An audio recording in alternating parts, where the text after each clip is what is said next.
তো আমরা খাবার টেবিলে চলে এসেছি। তো খাবার টেবিলে আজকে কি রয়েছে তা তোমাদের সাথে শেয়ার করব। তো খাবার টেবিলে বুফে সিস্টেম করেনি, নর্মালি খাবার সিস্টেম করেছে। তো যাই হোক, খাবারে রয়েছে ভাত, লেবু, রয়েছে কুমড়ো বড়া, রয়েছে ভেজ ডাল ছিল। তো যাই হোক, আমি উপরে সবজি নিয়ে নিই। আমার পাশে ছিল আমার কাকিমুনি আর বৌদিরা বসছিল। তো সবাই মিলেই কেমন মজা করেই খেয়েছিলাম। আর সাথে ছিল নিরামিষের একজন কাকিমুনি, কারণ একাদশী ছিল।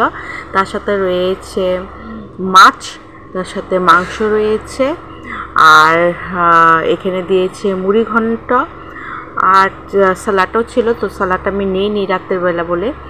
আর দেখো, এই যে সুন্দর করে খাওয়া হয়ে গেছে। তো শেষ পাতে ছিল চাটনি, মিষ্টি আর দই ছিল। যেহেতু ছেলের মা রাতে দই খেতে নেই, তার জন্য আমি দই খাইনি।